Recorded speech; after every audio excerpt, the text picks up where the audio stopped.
नमस्कार दोस्तों। होलिका दहन भगवान श्री कृष्ण के परम भक्त प्रहलाद की याद में मनाया जाता है। भगवान श्री कृष्ण के काल से इस त्योहार से रंग जुड़ गए और उसे उत्साह की तरह मनाया जाने लगा। आइए जानते हैं होलिका दहन से जुड़ी भक्त प्रहलाद की कथा। एक समय असुर राज हिरण्यकश्यप विजय प्राप्ति के लिए तपस्या में लीन था। मौका देखकर देवताओं ने उसके राज्य पर कब्जा कर लिया।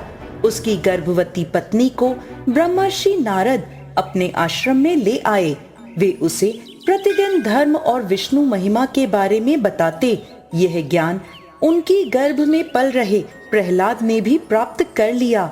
बाद में असुर राज ने ब्रह्मा के वरदान से तीनों लोकों पर विजय प्राप्त कर ली और अपनी पत्नी को वापस अपने पास ले आया। हिरण्यकश्यप के महल में उसके पुत्र प्रहलाद का जन्म हुआ।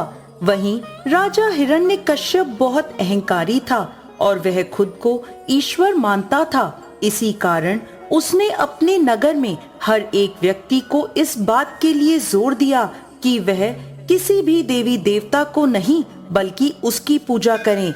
हर कोई उसके खौफ से उसे पूजने लगा। लेकिन हिरण्यकश्यप का पुत्र प्रहलाद गर्भ में पड़े संस्कारों के तहत भगवान विष्णु का परम भक्त था। बाल अवस्था से ही प्रहलाद ने भगवान विष्णु की भक्ति शुरू कर दी थी। पिता के लाख समझाने के बाद भी प्रहलाद ने उनकी एक न मानी और विष्णु भक्त बना रहा। इससे क्रोधित होकर हिरण्यकश्यप ने अपने गुरु को बुलवाकर कहा कि ऐसा कुछ करें कि यह बालक विष्णु का नाम रटना बंद कर दे। गुरु ने बहुत कोशिश की किंतु वे असफल रहे। तब असुर राज ने अपनी पुत्र की हत्या के आदेश दे दिए। इसके बाद प्रहलाद को कई तरह की यातनाएं भी दी गई। उसे हाथी के पैर से कुचलवाने की कोशिश की, सांपों के तहखाने में बंद किया गया, जंजीरों से बांधकर पानी में डुबाने के जैसे अत्याचार प्रहलाद पर किए गए।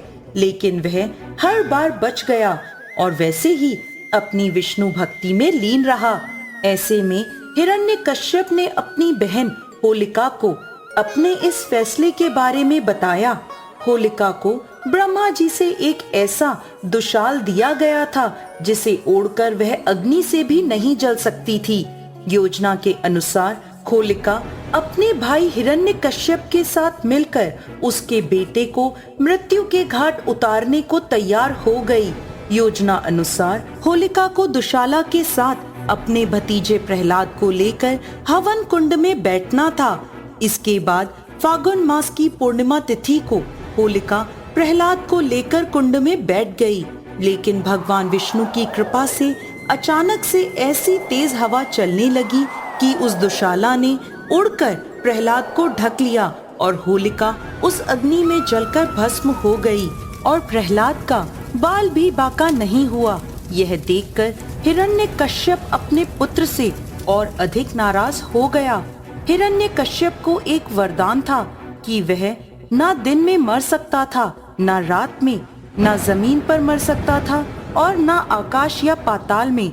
ना मनुष्य उसे मार सकता था और ना जानवर या पशु पक्षी। तब भगवान श्री हरि विष्णु ने नरसिंह अवतार धारण किया और संध्या के समय आधा सिंह और आधा मनुष्य का शरीर धारण कर नरसिंह भगवान ने हिरण्यकश्यप की हत्या अपनी गोद में लेकर करी। इस तरह बुराई की हार हुई और अच्छाई की विजय हुई। देव कृपा से अधर्म और उसका साथ देने वाले हिरण्यकश्यप और उसकी बहन का अंत हुआ। इस कथा को याद करके हर साल होलिका दहन का पर्व मनाया जाता है।